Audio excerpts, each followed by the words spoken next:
So far on our homestead, we've had chickens, pigs, goats, turkeys, ducks. Now we have a Jersey cow, but the pigs that we've had are Kune Kune pigs.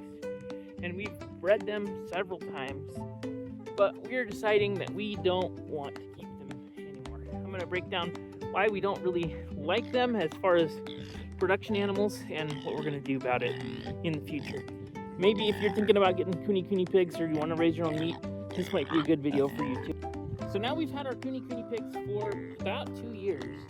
They've been great pigs, and there's not really too many complaints that I have about the pigs in particular, with a few exceptions. But first, I'll tell you what I really like about these pigs. Number one, they don't get too huge. I don't ever feel nervous about them. They're really sweet and generally good-tempered. Our pigs are a mix of Idaho pasture pig and Kune Kune. I think they're not purebred Kune Kunes. We got them from a farm that they didn't have like a lineage or anything. But they've been great pigs as far as personality-wise, temperament-wise. They've been pretty good at breeding and things like that. Like the only exception is with Penelope, this one pig. She had issues delivering. She was having her baby stuck in her birth canal, and that was pretty stressful when she was giving birth. She survived, her babies did not. But Phoebe, her sister, has been an amazing breeder and has had multiple litters. It was really an ease to have her pigs and piglets. So overall, as far as a breed, they're great. They also are grazing pigs, and so there's a problem where we live in that in wintertime the grazing fields go away, and so we have to pay for feed. So that's one of the negatives, in my opinion. If you're in the northern hemispheres and you want to have grazing pigs, you're going to have to bring food in and supplement. So that's going to be an extra expense. The other thing that we don't really care for with this breed in particular that we didn't know about was once we had our first litter of pigs, I don't know if that's the right word for it, but once we had our first litter, we went to go and castrate the boys. These pigs definitely have boar taint with the boys, and we can taste it, and it tastes like you're eating potpourri in the meat. It's super strange. So that being said, we definitely want to castrate the boys at about 2 months old.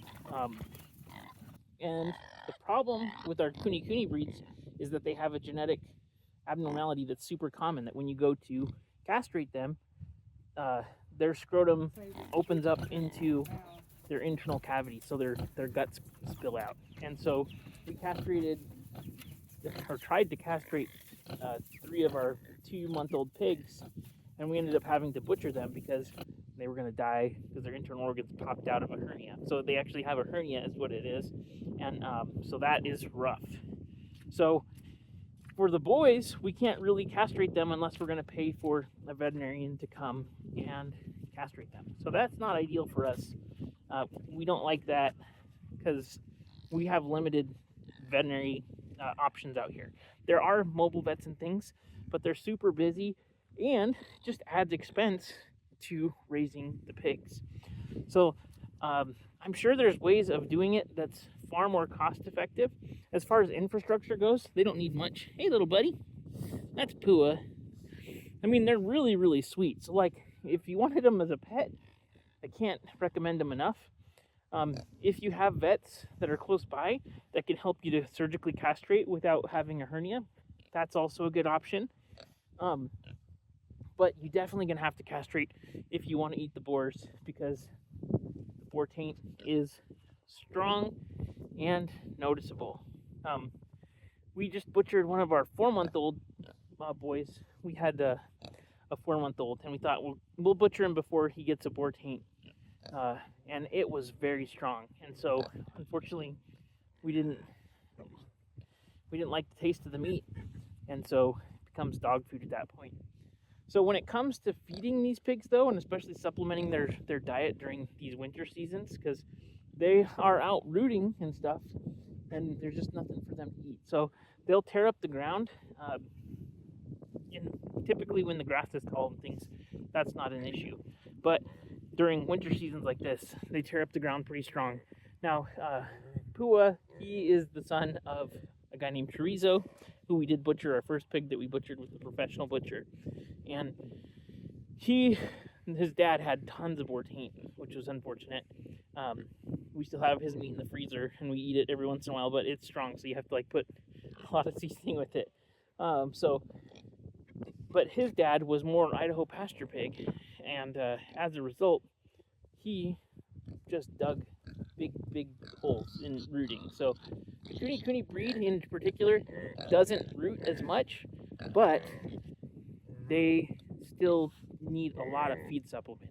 So for all of our pigs, I think we're at about between 160 and 100 bucks and 80 bucks a month in feed cost for these guys.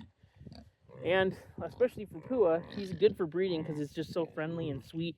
The guy doesn't try to break out, he's just lazy. I mean, he's an awesome pig. But it just is expensive. So in trying to figure out, what do we want to do as far as time and management, like there's no doubt 100% having Jersey cow is a positive ROI on the farm for both time. It's also enjoyable. It makes tons of great stuff with milk. It's just fantastic. She's pregnant with the Black Angus cross, so we're gonna have beef from her as well. Her baby will raise up and butcher, and it's gonna be delicious and wonderful. But the pigs, we don't have that same ability. We could butcher the girls here, but just as far as holding cost and things, our cost per pound would probably be like 30 bucks a pound, in just how much we've kept and raised them with. So I think you have a few options. Number one is if you have local veterinarians close by that can help you, I think that would be something that would be really beneficial. So if you have local veterinarians, you could also be taught by veterinarians how to do the surgical option. One of the vets close by said, hey, if you bring them in, I'll teach you so you can do it. And that's kind of cool. You have to do a stitch on the hernia. But even then, the survival rate isn't 100%. So I think that's something I've never heard anybody talk about before when I was doing research on my Cooney Coonies. So that I think is pretty important. And then you just have to figure out what your feed costs are.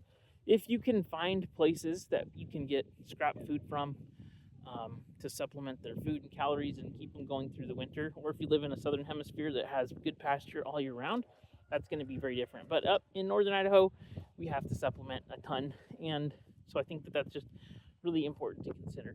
The other thing that's difficult right now, and this is going to depend on everybody's area, but we decided, okay, we don't want to have these pigs anymore.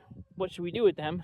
Either I could butcher them myself, and that's definitely doable, but it takes many hours to butcher them. I just don't have the time right now with the work and business and everything. And so what we're going to be doing is actually giving these guys away. All right, so we're going to be giving these guys away, which means I need to build a trailer, a livestock trailer. I don't have a livestock trailer. I'm going to show you real quick a cheap way to use any kind of a trailer that you have to turn it into a livestock trailer. You could use this for goats, pigs.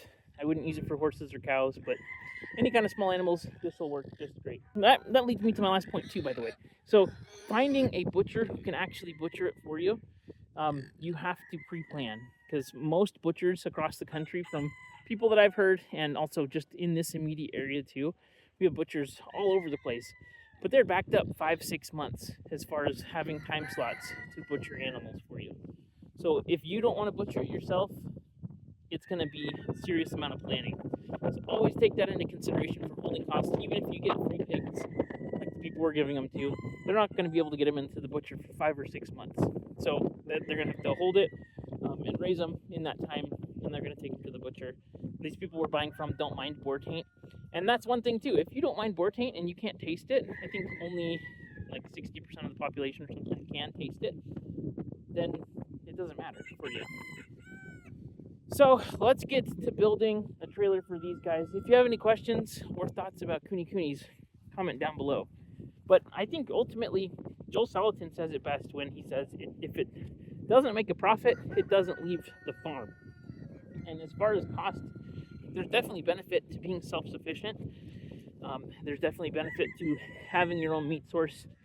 But, I mean, with that kind of cost, we could be buying another whole beef. And I think I like beef better anyways. Plus, with my newfound love for hunting, I'm going to be getting an elk get an elk this year. And get some more deer. I think we're gonna have plenty of meat in the freezer. So just something to consider. So let's get into building this real quick. The thing about Cooney Coonies is that they can't jump. And so you don't have to build it too high, and you don't have to put a top on the enclosure. So it's going to be 4 feet high. We're going to put some welded wire around it that we had for free. These trailers are so useful if you homestead or if you're building a house. I wish I would have bought this earlier because it's just so useful. I can't say it enough. You can find these on the marketplace for between $600 and $800 very consistently, and they're just fantastic little trailers. So if you ever, even if you have a car, you can tow those because they're just so lightweight, really versatile, and I think every homestead should. So today I'm going to be working out of my tailgate, and the first thing I'm going to do is cut my side posts.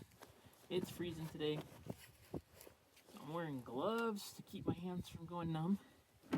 And I got 8-foot 2x4s, pretty simple. I'm just going to be cutting it at 4 feet and measuring from the bottom for my supports.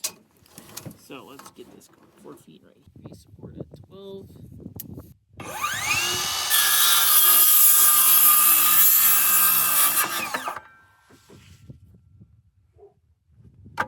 My helper helping.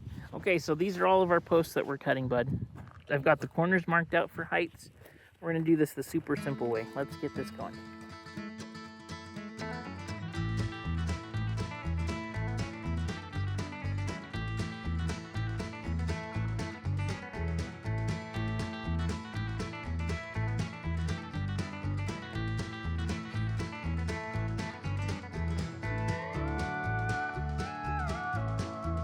Okay, we are finished. How long do you think that took us, Madeline? Probably about An hour. So this is our finished product here. Maybe about an hour of all work. Pretty easy. Maybe about a half an hour. These Simpson strong tie straps, which are just hangers, they work very well. It's definitely going to be strong enough for what we need it. Put welded wire inside just to make sure nobody jumps out. And it's all solid. So I only marked the corner pieces to save time. We attached it and then cut off the extras over there so we didn't have to do a bunch of measurements. And it was easy and great job. My helpers were very helpful. Thank you guys. So now we are ready to load the piggies on here. I hope they're easy to move. We found that moving the Cooney Coonies is pretty tough. They are impossible for a full-size one to pick up. Even at like 2 or 4 months old, they are so strong. So we're gonna have them walk on board to get them used to it before we move them on. We're gonna move it over back in the spot right now. So, good job, Madeline. Anyways.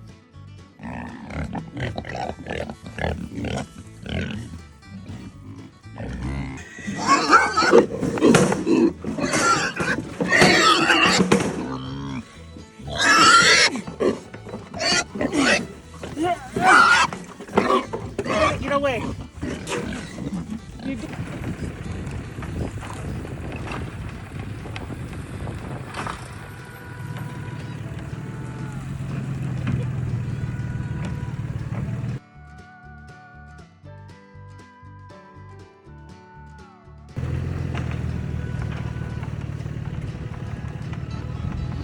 That's it. If you have any questions about Cooney Coonies, let us know.